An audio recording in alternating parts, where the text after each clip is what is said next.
ethical sourcing and procurement practices. And I would like to invite Colonel Vijay Nair. Please take your seat on the stage, founder and consultant at Saarthak Solutions. Before Saarthak, he runs the supply chain for Reliance Retail, is that right? Reliance Digital and Jio. And before that, he held the role of head of supply chain at Hypercity Retail. So, a retail supply chain person and huge combination of military person, right? So there is so much of strict and sincere approach towards supply chain. I'm sure you don't know what you're talking about. Why don't you take a seat, please? And I would like to invite this panel, Saurabh, Palsania, Joint President, Strategic Sourcing, HTD Cement. Mr. Saurabh? Yes, please. The share price is booming, right? When you say Shree Cement, you always say the share price. Tatkar, Head of Third Party Manufacturing, IME at Enkel. What is it? Okay. Seema Sreekanth V, Associate Director Sourcing at Colgate-Palmolive. Thank you so much, Sreekanth. Nikhil Puri, Vice President Sourcing and Planning at Yokohama Off-Highway Tires. Wonderful company, OTR. Thank you. Anything else?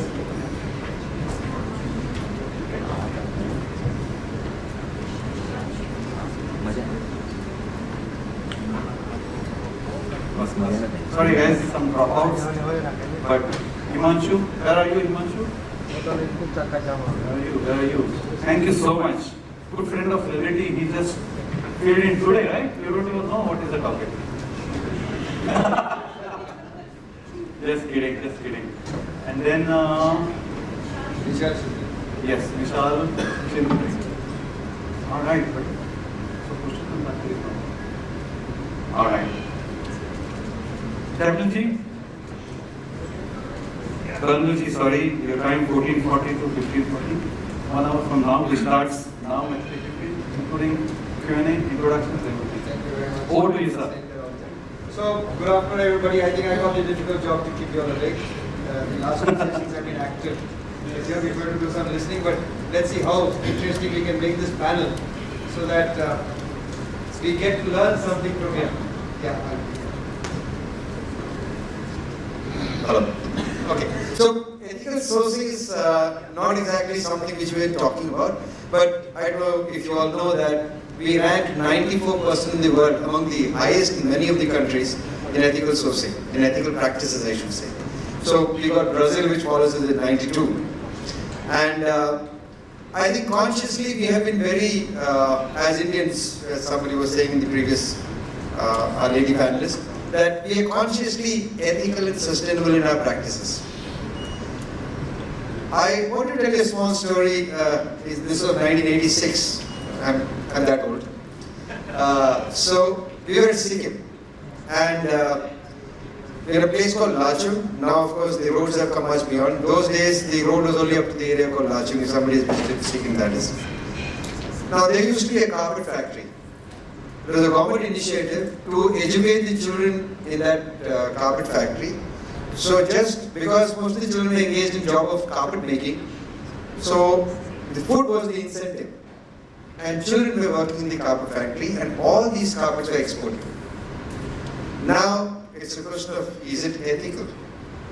Tomorrow, when we are going to be the third largest GDP country in the world, when buyers, and we are going to be sort of the manufacturer who are going to compete with China, will these practices be accepted? Will we actually comply with the requirement of these foreign companies who will come to us and source from us? That's the question which we are trying to answer today.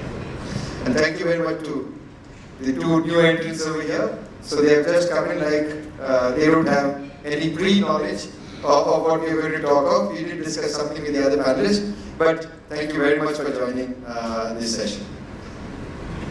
So what we'll do is that since the panelists have not been introduced, I'm going to request, starting from you, to introduce yourself and also say something on what is your views on ethical sourcing and what do you think your company is doing in this front, very shortly, please. Hi everyone, good afternoon. My name is Himanshu. I am managing partner at ImpactEaze Consulting.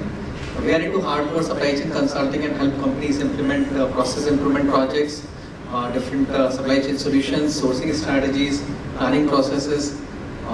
Recently, we have done some developing implementation into D2C space as well, and also we do take care of some of the tech part, especially for last mile logistics and all. I have around 20 years plus experience into end-to-end supply chain, worked in the companies like Coca-Cola, Johnson & Johnson, Novartis, Glanbia, and last was Udan. And I had opportunity to work in almost every area of supply chain. Pretty happy to be here, and this is one of obviously the favorite topic for all of us, and I do believe in various topics. Thank you. Saurabh, before that I should say, Nikhil, you got 20 years of experience? आप क्या खाते हो को बता देना. We'll take it off, right? Saurabh, please. So I'm Saurabh Palsania from Shree Cement, and by profession I'm a chartered accountant, and I got the opportunity to be in finance, commercial, plant head, and back to strategic sourcing. So defining procurement is somewhere, because I have been a customer also, and also sourcing the material for my customers. So I will say that it should be buyer independent sourcing, where maximum is done through the digitization and participative procurement. So that's what we are trying to implement in the organization, and we foresee that it will be purely ethical sourcing. Thank you, sir. Hi, I'm Sreekanth. I have had about 18 years of experience, largely in procurement in the FMCG domain. I currently work for Colgate-Palmolive, India, as the head of sourcing. And I believe ethical sourcing is core to a lot of our values. It's not something which is new. Just that there are forces which at times work against that, but unless all of us as buyers work towards ensuring ethical sourcing is maintained across, there are various pillars of it we will speak as we go ahead. Business ethics is one of them. Digitization helps in that. Labor standards, environment requirements, social standards, all of it go under ethical sourcing. And unless we as the buying or the consuming community does not look towards supporting our suppliers. What's ethical sourcing? Ethical sourcing is basically ensuring that we and our suppliers, the communities, the people, the environment, which make our products continue to remain in the future. And it's a very thin line between ethical and sustainable sourcing. So it's absolutely essential for our products to be in presence in the future. So ethical sourcing is absolutely essential. Thank you. Yeah, good afternoon, everyone. My name is Nikhil Puri. So I represent Yokohama of 5 segment. So we are the manufacturer of 5 segment tires. So I have overall 19 years of experience, and I've worked in various departments of supply chain and procurement. I've worked in various industries like automotive and telecom, starting from Honda cars, General Motors, then moving on to Sterling Technology, and now with Yokohama. So like Colonel was also mentioning, ethical sourcing by subconsciously, consciously, we are doing it also, and we are not doing it also. In some parts of the world, I think every one of us may have observed some unethical things also in our career, and also subconsciously we are delivering it. At our end, what we are doing is this subconscious part. What we are doing in our company is we are making it conscious. So we are taking some conscious efforts in teaching the new generation, the new buyers, as well as our customers are also asking us how you are maintaining these ethical standards, whether it is in labor laws, whether it is in compliances, whether it is in the sustainability part. So we are gearing up for that. Hi, good afternoon. My name is Vishal, Shintre. I've been with supply chain industry for almost 20 years now. So before joining, I'm currently with Reliance Retail. Before Reliance Retail, I have worked with companies into manufacturing of pharmaceuticals and medical devices. So I have a wide experience. So currently I head demand planning for Reliance Retail. So a lot of interaction with the vendors and how effective we can make it in terms of a collaboration and having a kind of a partnership developed with them. So for my take on ethical sourcing would be more about how can we proactively managing the things by informing them well in advance, by some sort of information, by sharing them in advance, some intimation of our requirements, and also how well we can collaborate well with them. Thank you, Vishal. So, in the early 2000s, one of the biggest shoe brand company went through a lot of issues because of their procurement practices. It came to light that the shoes that were being procured were employing child labor. Now, it's very important that we not only, it's just not that you have laid out a contract and you're not concerned about what they are doing. You have to have full visibility of what your contractors, what your vendors are indulging in. Are they ethical? Because the repercussion is that this comes back to you. If you are using unethical practices, it has got a huge impact on your brand. Let me go to Himanshu. So, what are the challenges that you face in what you see or foresee? Because I consciously, like he said, beautifully said, we all are doing ethical practices, but consciously, we don't have them documented. We do not have a ethical indexing pattern in our country. These are all not formal. These are all internal to us. So, what are the challenges that you see to monitor these practices that so that we don't fall on ethical issues? Thank you, Conf, for this question. So I feel that today many of us have intent that we want to go for ethical sourcing. A lot of companies are going for it. Somehow I think there's still the standards are missing, or somewhere the policies are not framed in a way that it pushes us to do that. So most of the companies are doing it for because everyone wants to now is kind of getting more focused in terms of the environment, in terms of sustainability.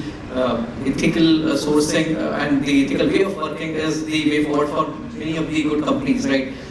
Even from the company perspective, we see that is going to be helping us in terms of creating the better reputation that we have. But the problem today is that the standards as such are missing in most of the cases, and therefore companies, while they are trying to do their best, there is no perfect measurements which are happening.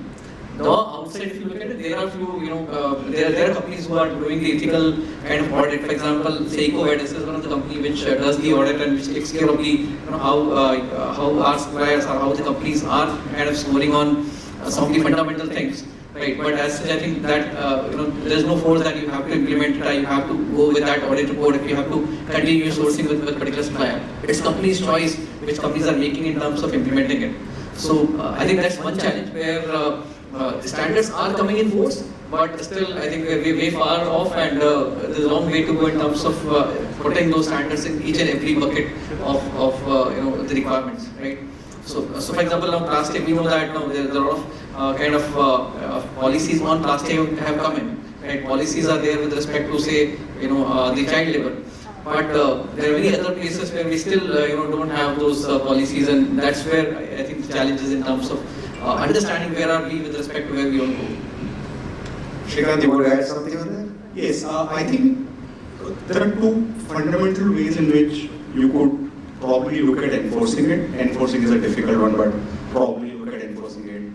One is the contract itself. Unless we have a code of conduct or a necessary ethical requirement signed off in the contract, we basically are letting it loose in the first step itself. So at least have the first step tied up where the contract calls out very clearly the need to have the ethical standards that you're looking at. That's a form of self-declaration. The second step is obviously the audits or third-party standardized ways of identifying whether the ethical sourcing is happening. EcoVadis, SEDEX, the multiple agencies who have a set of standards. The set of standards work in two ways. One, every company which is getting audited gets trained in what are global standards of ethical sourcing and where do they stand against it. So it's a simple mirror showing them what is it that they need to do to get ethical in their sourcing or ethical space. And the last piece is about, at some point we as buyers need to put an enforcement that unless we have one of our suppliers or all of our suppliers meeting these standards or certification, we will not buy from them. Unless all of us take a collaborative step towards ensuring it happens, that's probably the third step in this, we will not be able to ensure it getting implemented across. So 1, 2, 3, we should be able to do that across the board.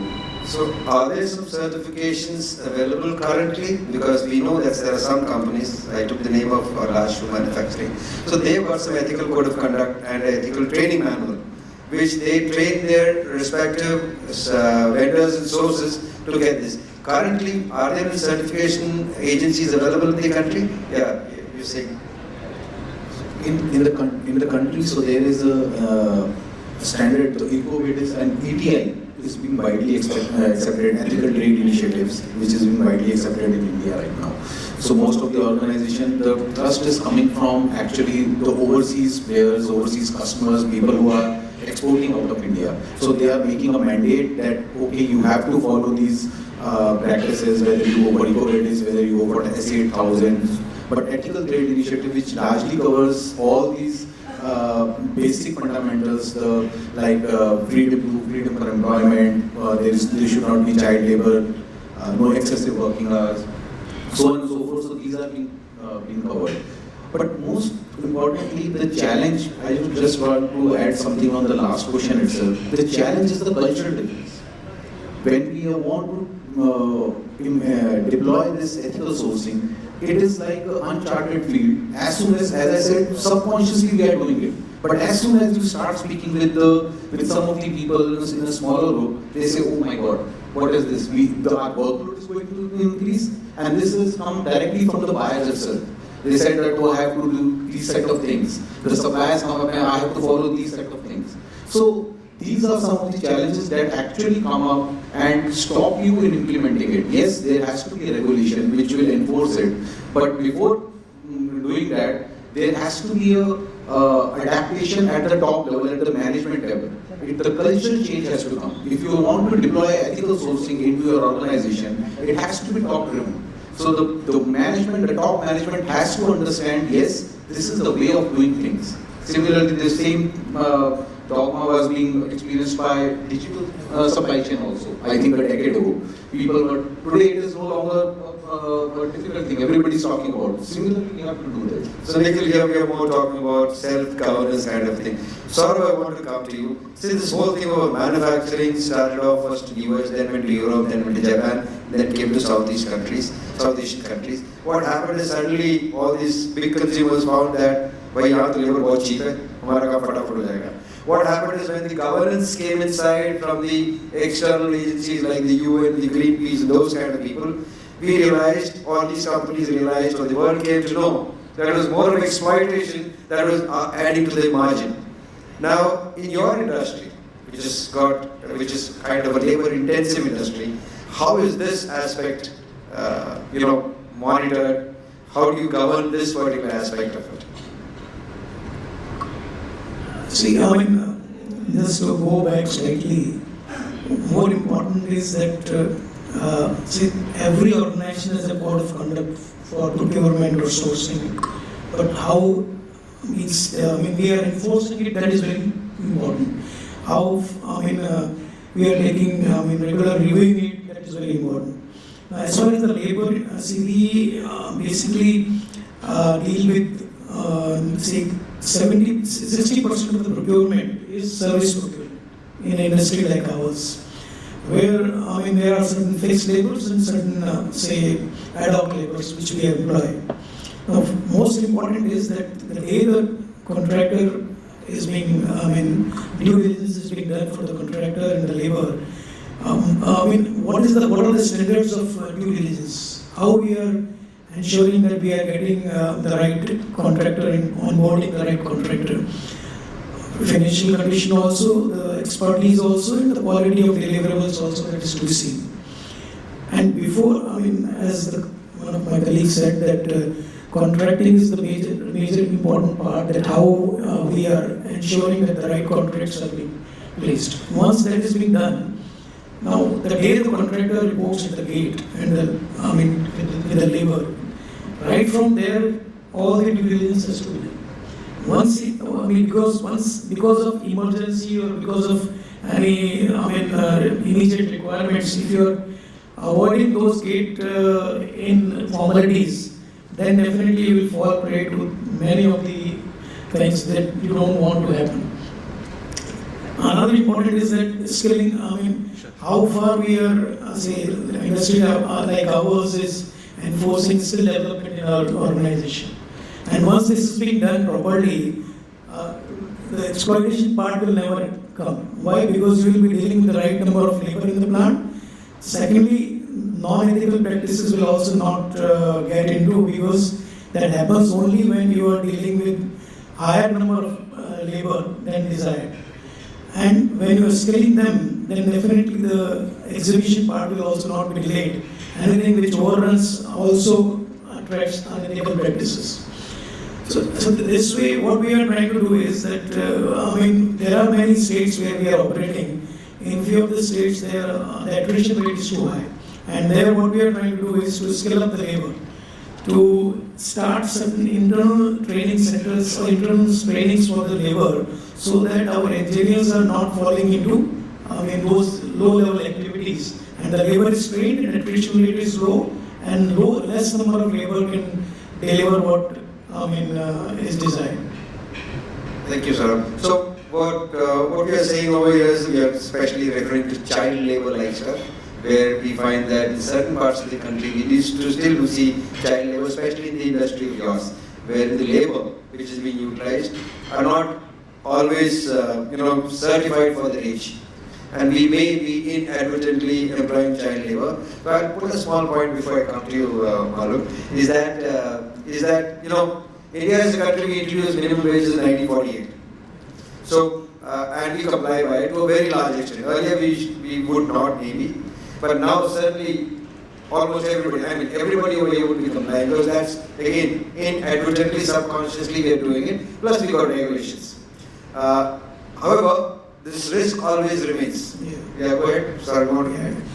So I say that that's what I indirectly answered, is that once we have to ensure that whenever the labor is entering the gate, so they are well qualified, they are being interviewed, and they are of the right age. But other part is that we cannot avoid, say, 100% of it. Correct. We are here supply chain people, we are ground guys, we have put our hands into the, we have actually lifted carton box in the warehouses. So यहाँ पर तो हम सच ही बोलेंगे. So it's very difficult in an industry like yours. In the retail industry, which is a closed area where everybody every day is a regular labor that comes, is possibly more easy. In a manufacturing industry, it's very difficult. So I say that we have to change the culture, and cultural change also means ethical practices. So where today on an Aadhaar card you can find that a 15-year age boy can also have an Aadhaar card of 18 years. Now there you can have a document, but whether the document is true or not, that you cannot challenge. That depends upon how your people read at the gate, whether it's your engineers or your security team or your HR team, how they read it out. So no step has to be skipped. Then only you can enforce ethical practices, and that's what I will say, that as in accounts or in finance we have accounting standards, we need to develop some procurement standards which can be practiced all over India in a similar way. Otherwise, what happens that people start quoting and then you find that they are increasing your rates, and because of the cost pressures, you again fall prey to other activities. Yeah, Himanshu, you saying something? I just want to add something on the labor front. So while one of the things, of course, is about the age of the labor, child labor and all, The second thing is also about the overall working condition that you provide to the labor, and that has been kind of becoming more and more important nowadays. If you look at it like few years back, or rather 10-15 years back, most of the companies are working on a 12-hour shift, which is, the right thing is to do is to have the 8-hour shift. So many of the companies now have started moving to 8-hour shift.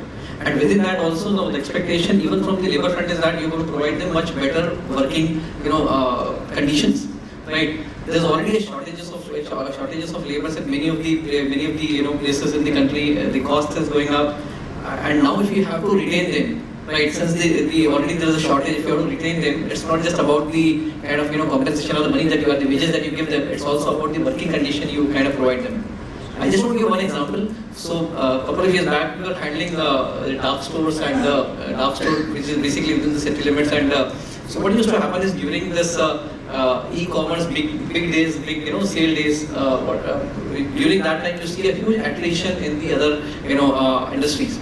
So many of the labor, because they know that they're going to get much better money, they'll quickly shift and go and work there for a couple of months, get almost paid 1.5 times, 2 times, and then obviously they'll come back, right? And that was becoming a problem for us because that was impacting our operations. What we did is we didn't want to increase the kind of wages, because that again has got the other implications. What we decided is to kind of providing them much better facilities at our place, right? Making them more comfortable, making them kind of taking care of their issues they used to face when they used to work 8 hours, 9 hours on a stretch job. And then we saw that the attrition has come down. So providing better working conditions, which helps in terms of, I would say, also part of kind of ethical working, ethical sourcing, and helps you to kind of retain your labor in a better way. Very much. See, ethical sourcing has got these 3 components of environment, social, which we are talking of now, and the governance element of it, which you also referred. Before I go to Vishal, now Google is considered to be one of the best companies as far as the human resource welfare is concerned. They provide food. So something which you was talking about labor welfare, providing of food, providing of good toilet facilities, providing of drinking water, these are basic requirements that any other supply chain. Our drivers, we are all in supply chain. Not many warehouses have got places for them to rest and a proper toilet. If you look at ourselves, this is one of the social responsibilities that we can do towards our own community of drivers and labor. All right, Vishal, you come from a very different industry than the others. It is much more organized. Now, your sources are brands. Now, what is your take on ethical sourcing? Do you have any method of checking how a Samsung or a LG or a Panasonic delivers? Do you have any way of going backwards into the supply chain and finding out if ethical practices are actually being followed?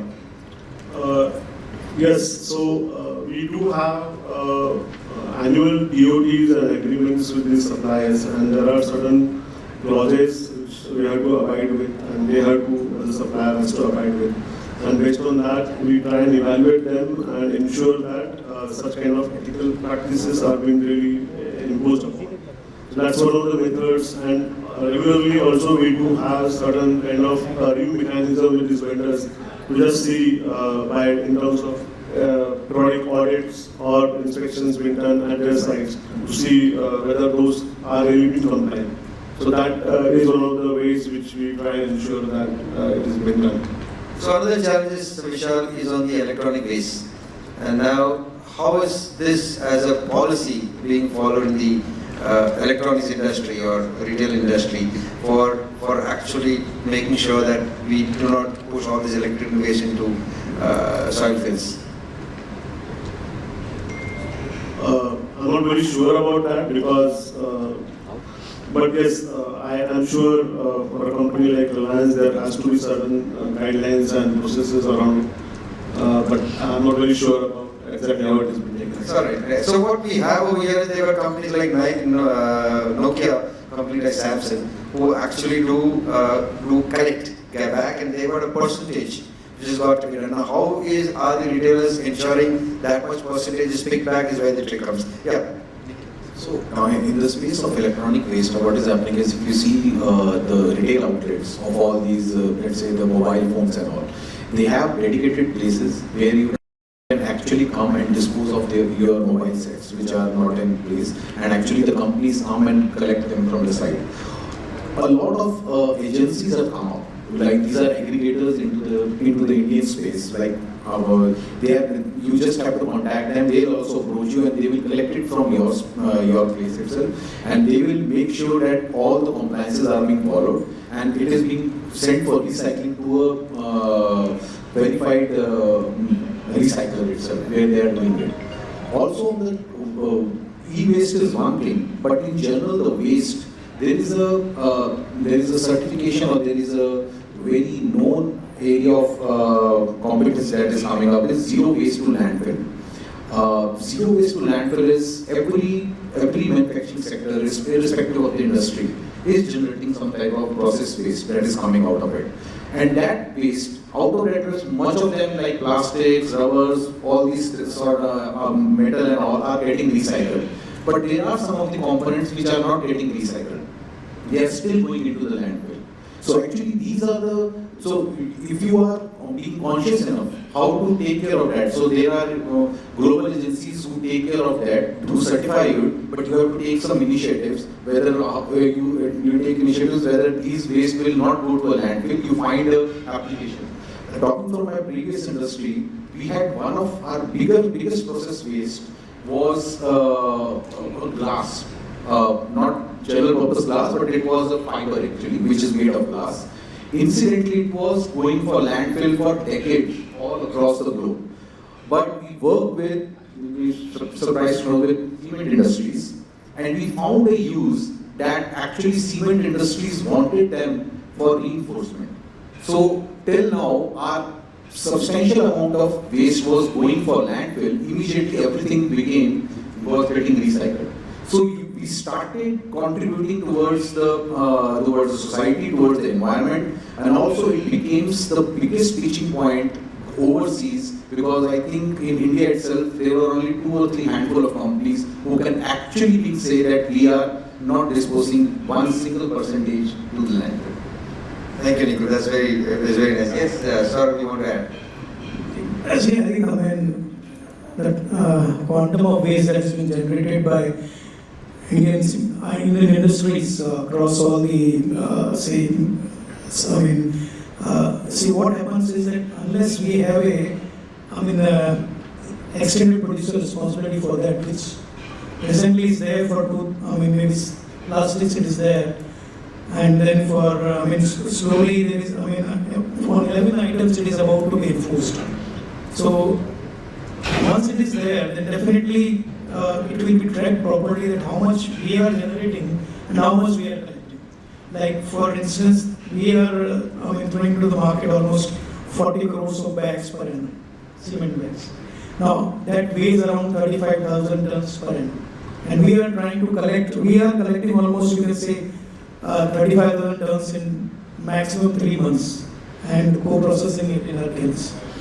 The same way, when all the industries will start doing it, total waste which is generated today will be co-processed, or maybe that it is properly processed.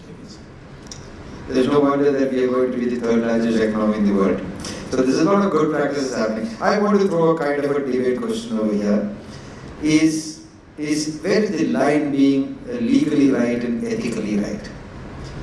Anybody can answer this, or everybody can answer this, because we are usually more legally right than ethically right. For example, the Aadhaar card. If anybody comes and asks you, you say Aadhaar card to so that's it. I'm legally right. Nobody can take you to task for that. So where is the line between being legally right and ethically right?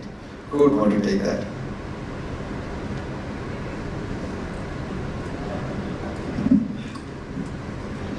Yeah, tough one.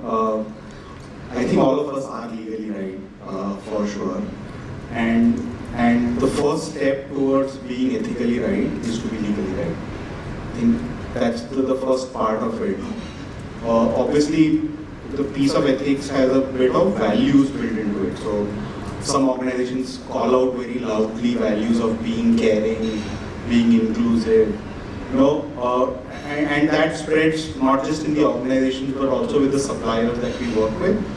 And that's the way the need to be ethically right gets generated. So it's more about an ingrained value system.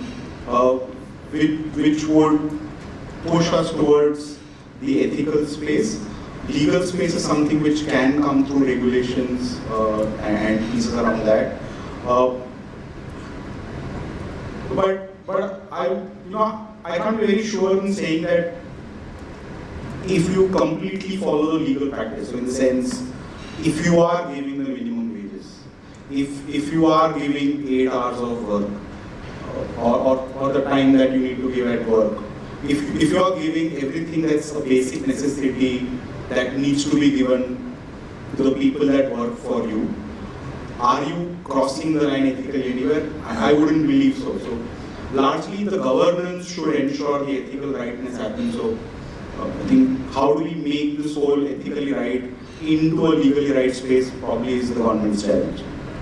So right, so to be that in that case, what you're suggesting is that for ethics also we got to have rules, so that these rules get followed. Yeah, Nikhil, you're saying something. So I think you covered a lot about it. So legal is, there are set of rules there are government bodies, the federal laws which are there, government regulations which follow. Ethics, as you rightly said, are values which are imbibed in us, not from today when we are a buyer, when we are actually a human being. So those values, when you come and then it is being inculcated by the organization itself. It's a very thin line between legal and ethical. So I would like this chance to actually quote it. A legal entity or an individual may or may not be an ethical person, but an ethical person will always be a legal. Excellent, Nikhil, that's so well said. Yeah, that does deserve a clap. Thank you so much, sir. So, let's talk something about what ethical sourcing can do to your brand. Again, another large shoe brand, which had its sourcing centers in UK.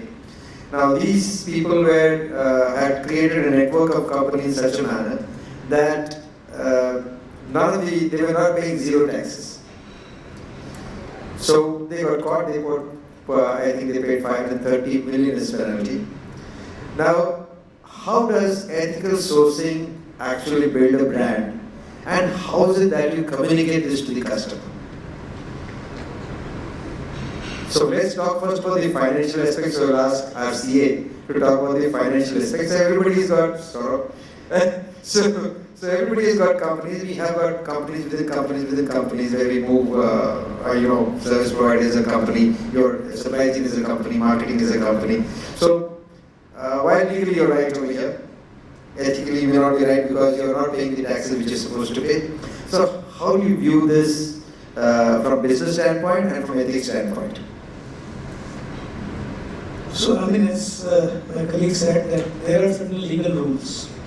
And so far as we are working within those rules, we can say that we are ethically also right, first of all, because we are working within those rules. The second point which comes is that how far you are taking the advantages of that rule, which on the society doesn't reflect as ethical. Now once that's a very thin line. And I'll give you an example that there are certain brands, certain industries which have 5 brands. Now out of the 5 brands, you have a different tagline or different marketing line for them. But sometimes you find that the same cement is being packed in the different bags. Now that is not ethical. So somewhere you are not giving the deliverable to the customer. There, if you are, similarly it is when we talk about finance and taxation and all, unless you are working within the silos enough, so far it is right. You start working, intra-silos, or you start transferring money from here and from one silo to another silo, then definitely it's wrong. So you have to work within those silos. You have to work as what you say. That's what we have to walk the talk. So once you have created a brand and you have to deliver the right quality in that brand, it's okay. So yeah, if you are picked up the mic, Himanshu, you want to add to this?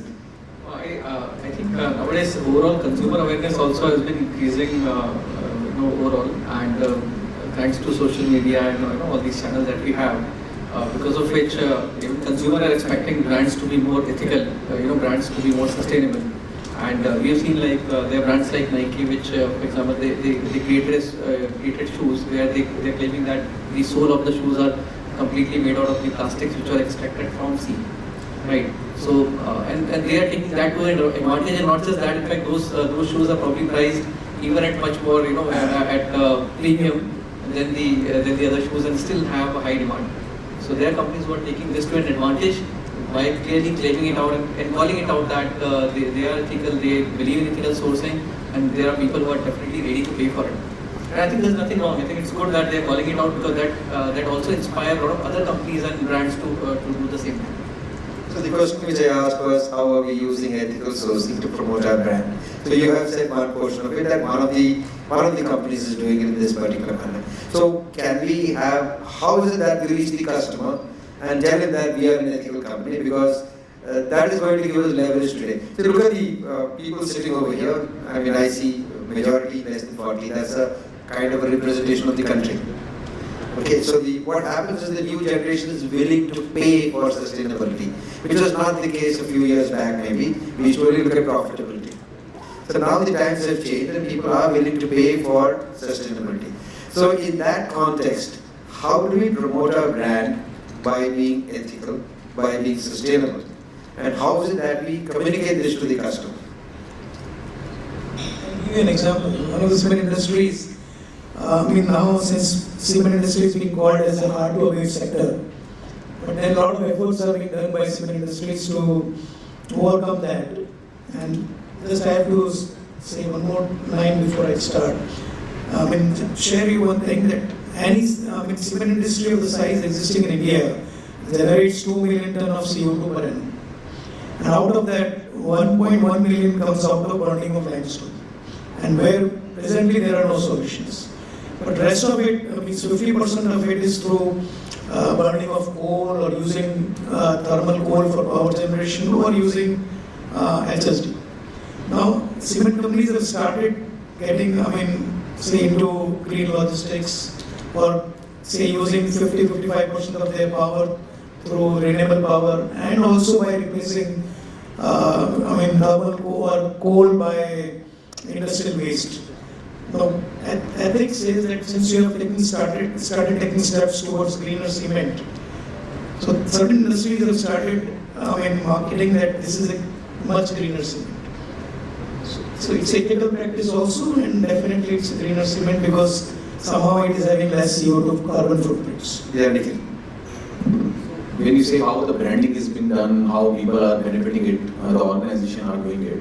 So I've seen some of the examples, like without quoting the name, there are shipping lines who are actually promoting the green channel, green sea channel. Many of you must be aware of. So if you want to book a vessel, so they will give you, this is the freight for the green channel, this is the normal freight, and if you use this green channel, green sea channel, you will be saving this much CO2, how much of the fuel and other byproducts you will be saving onto it.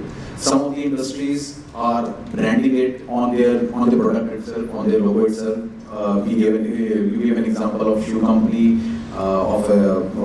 there is an example of Levi's, who is making jeans from recycled plastic bottles, and it is being sold like hotcake. People are buying it. There is an acceptability over it. Talking from our industry itself, as you know, I'm from a tire industry, and our major raw material is rubber. Rubber has numerous uses in various industries application, but incidentally, the largest consumer is tire industry. So there has been a consortium, a global body that has been formed, which is called GSPNR, the global, GPSNR, Global Platform for Sustainable Natural Rubber. So what it is stating is every tire producer in the world has to actually become the member of that consortium and actually have to follow a set of rules. Like we buy a lot of rubber, which comes rubber, if people understand where the rubber trees, the tapping is being done, there is actually unorganized child labor may or may not be involved in some parts of the world. So they are saying that you have to go to your tier 2, tier 3 and tier 4 level of suppliers. You have to go to the farm level and actually verify whether there are no unethical things being followed, and then become a member, you will be certified, and then you will be able to sell it across the globe, across the platform. Otherwise, you will not be able to sell your product into the market itself. So the benefit will come when there will be ample amount of talk on social platforms, branding and all, and actually it yields good benefit. Customers acknowledges the same. So I got, Nick, you want to add something? Yeah, so I think being in FMCG, we know, so let's ask a simple question. I'm going to sell a bar of soap to you, made out of sustainable palm oil, and a bar of soap to you without using sustainable palm oil. The first one costs 20 rupees, 25 rupees, second one costs 20 rupees. A simple vote to Indians. Out of 100, how many would buy the costlier soap?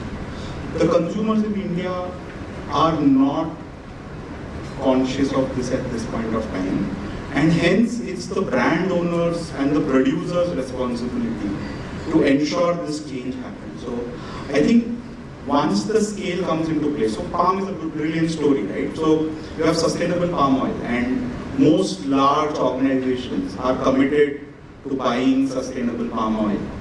And if all the large manufacturers go into it, at some point, all that is produced in Malaysia and Indonesia would be sustainable palm oil. You will not need certification anymore. And that becomes the way of life. So, at some point of time, it has to be the brand owners or producers, as we call it, who have to take this enhanced responsibility to ensure that we do good for the people, the environment and the product which go into my product. I mean, if you don't do that, the consumer is not going to pay for it on the first day. So right, so we have to engage the local communities, we have to engage right from the school level of, actually today if you go down to the schools, especially in the urban areas, the children are extraordinarily environment conscious. I mean, they will come and tell you at home that why have you got plastics? That's the way things are these days. So it's a good thing, the change is happening, and I'm very sure the new generation which is coming up are much more environmentally conscious than what we were. So now that is, since morning we have been talking about transparency. So we can't leave that out in our discussions. Now, transparency of ethical practices down the supply chain has also got to do with IT solutioning. So what in your view, let me start, I'll start from Vishal. Vishal is lesser talking. How do you think that we can start introducing transparency into the visibility of the supply chain from end to end, so that wherever there are risks, those are identified and we start addressing those, so that in a due course of time, that we are ethically conscious and we are ethically right. Vishal. So maybe I will take example currently what exactly we are doing in Reliance Retail.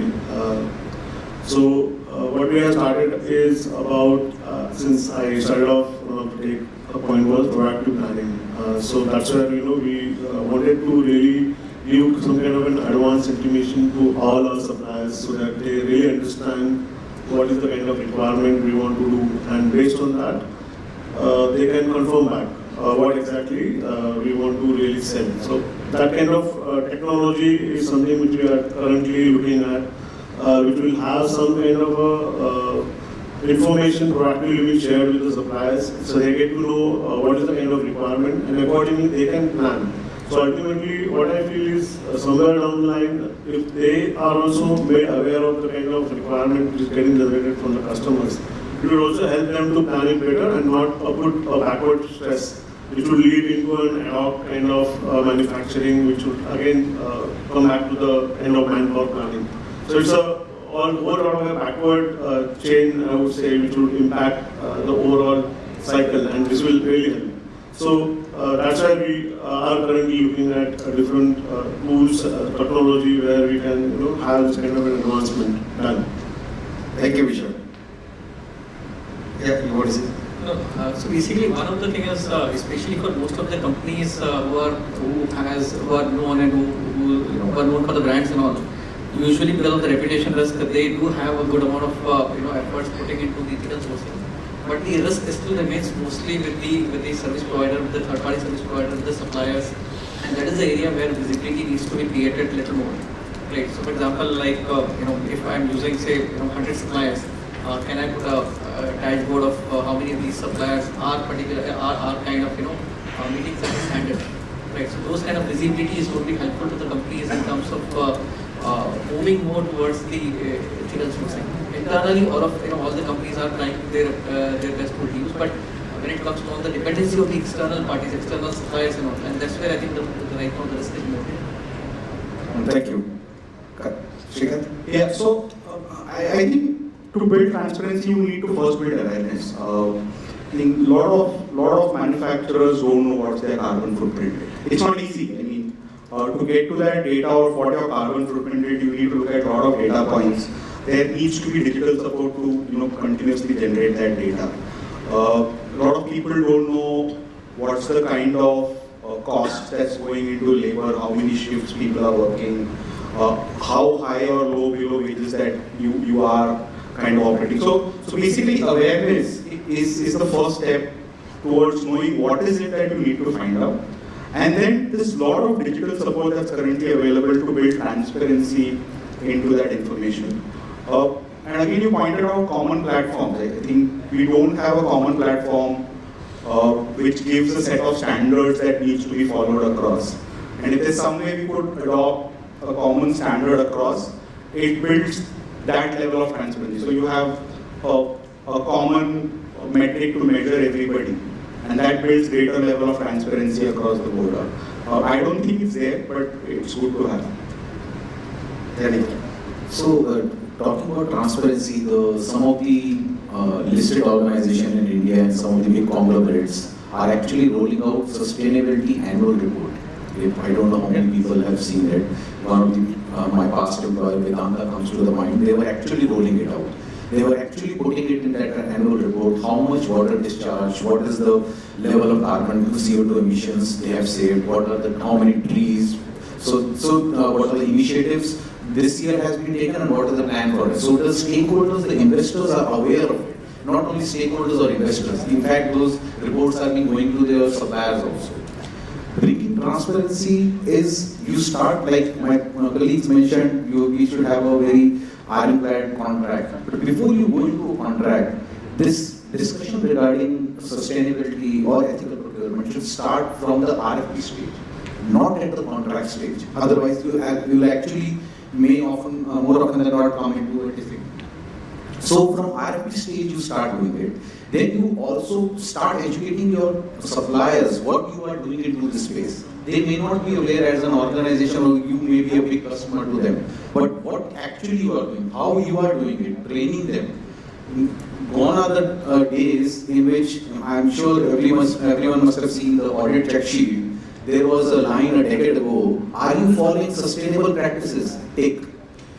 Those things are over. You cannot have one single line and just tick mark over it, okay, my supplier is sustainable, he is following it. So you need to have a sustainable check sheet, or if you are doing an audit, it has to be different than a regular audit sheet that you are doing for a regular audit. You need to talk in various governance mechanisms. It cannot always be on the payments, it cannot always be on deliveries and cost. There has to be point on sustainable, what you are doing, what we are doing. A dialogue must come into that. Thank you, Nikhil. So, imagine if any one of the brands the newspaper piece comes in saying that X brand is using child labor, or X is using bonded labor. They are using labor for food, so food for labor kind of things. Now, these are all very, very dangerous, brand damaging things. So, ethical sourcing it's a moral duty. We all have talked of that. More than legal or compliance duty, it's a moral duty. And in this current, situation where we are at the cusp of becoming third largest economy, possibly a very, very big manufacturer. I can't say that we will be bigger than China, but certainly the number 2 manufacturer of the world. We have that potential. Under those conditions, it is absolutely inescapable that the entire ethical practices, as they may be, as our morals dictate, should get practiced. And if you want to make this country a very big manufacturing hub, we have to make it ethically conducive so that the foreign companies come here to buy. There is no way we can escape this. And we, in the supply chain, from procurement to delivery and the return, including the disposal of the return, have a huge responsibility. This has been a very difficult topic for me to first research, and then after that throw questions to this panelist. I thank you very much, because I don't think anybody could prepare really for this kind of a thing. There's very less factual data available, especially in our country. In United States, you got Dow Jones. Of course, it's not exactly United States, an international organization. Dow Jones indices of ethical practices. We got 8 of our Indian companies also listed over there. Glaxo is there, Wipro is there, 2 companies of Mahindra and Mahindra are there. So there's 7-8 companies which are listed in those. However, of the total about 3,000 odd companies, 2,600 odd companies which are listed in there, we just got 9 companies of India who are listed who can proudly say that they are ethical in their business practices. Thank you for your contribution. Thank you for taking those difficult questions. You all are wonderful. I'll throw the questions. And Tendulkar sir, I have to mention that the point which you gave about the MRP certainly is a governance issue, and I'm sure, and you know that they have been penalized. So I think we got practices which are going on. I shall open for questions to the floor now. Sir, yours. Just a quick comment, and I think great discussion. Like I said, on a difficult topic as well. I think a lot of in India, when we try to do it through contracts, we know how enforceable they are, either in India or China, which are the biggest sourcing markets anyway. And then FedEx and other audits, once question papers are out, we're very good at kicking, making sure that we are compliant. So a lot of this is more like internal compliance, tick marks, rather than really being out there ethical. Some of the other examples like Nike shoes or Levi's jeans, or more women in the workforce, are just great examples for business driving growth. We make it look ethical, but they're actually business drivers. Yeah? So I just wonder whether there are any examples of case studies of enforcing ethical practices, even if it means taking a cut on the business margin per se, and promoting a brand at that same time. Because more often than not, as procurement professionals, we are evaluated by how we ensure service and we keep our costs down. Yeah? Just wondering, is there any thoughts on that? I can give you one example of Nike. Again, Nike has created maximum number of non-ethical practices paid, but after that what they have done is, now I got written down somewhere over here. So Nike it introduced a supplier ethics program. Now they had to rebuild their brand after what happened in 2000 to them. So they built up a supplier ethics program. There's another company called Macro, which is, if you go to the net, you will find that they got a complete ethical guideline. Now these are some things, we are going to copy paste also. We can pick these up, modify them, have this as governance rules within our companies. We all have got rules, by the way, only thing they are not so specific, neither are they enforced. So these are 2 examples which I have, one of Nike and one of Macro. If this comes up, I mean, this is something which you can do. Sir, I have a small question. See, in our panel, we don't have anybody from government or from, sorry.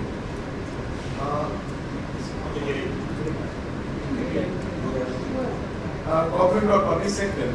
In India, the purchases by government, defense sector, public sector is huge. And they have got standard operating procedures for procurement. In spite of all these things, there are a lot of controversies now. There are audits, CAG audits and others. So, Honorable Saab has also a career in defense. If you can show some light, it will be interesting, not only to me, I hope to all of us. Thank you. I will answer this in 2 points. One, Sanjeev sir, you got a job. Agli baar ye kar lena. Second thing is, like you said, what happens is something which sir said they're back. Now, rules are there. Let me tell you, the government rules are very strict. They are fantastic. Police, how we are experts at bending and mending.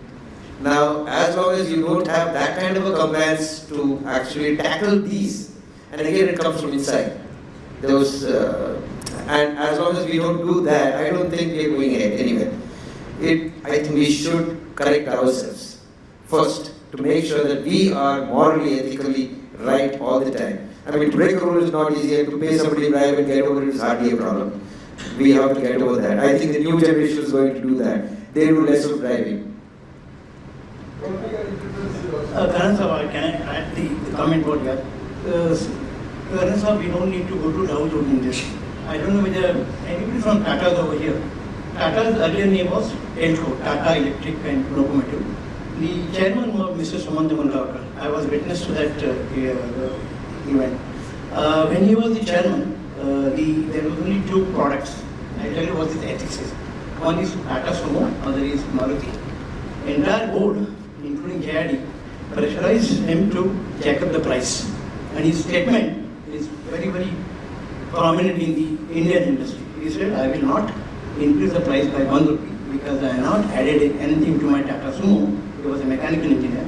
Thereby I asked my customer to ask for the extra price. Profits are to be earned from the value addition and not from the opportunity. Just because there are only, I will not increase price. Thank you very much, sir. Thank you very much. The other ethical example, I'll give you a clear example of ethics and he was Tata Motors were Tata Electrical making profits every month. So he asked his CFO to pay the tax. Man, he said, sir, March 31st March is the. He said, no, sorry, we make profit every month. It is our duty to pay the taxes every month. I fail to understand whether any organization in this today pay taxes every month. Mr. Mandawkar, because of Mr. Mandawkar, today the Tata is like that. Highly ethical organizations survive, sustain and grow. Thank you very much. They are not ethical, will not grow in the lifetime. Thank you very much, sir. That's why they are such a celebrated and respected brand, sir.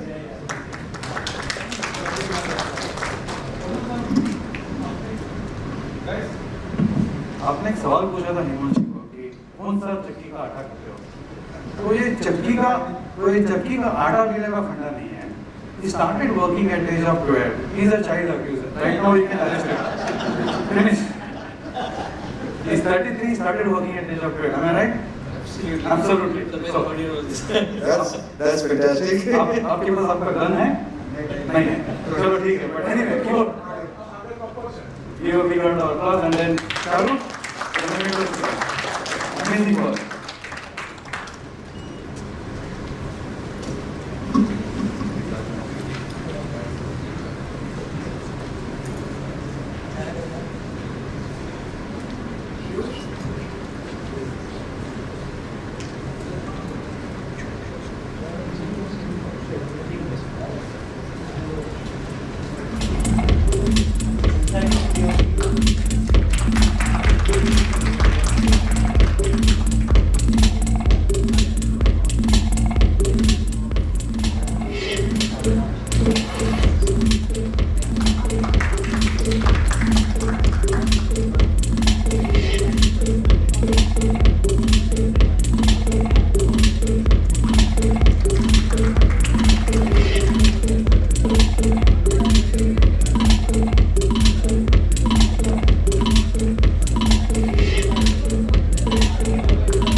us at a very short notice, and our token of appreciation will definitely reach them. So thanks a lot for your inputs, Vishal and Himanshu.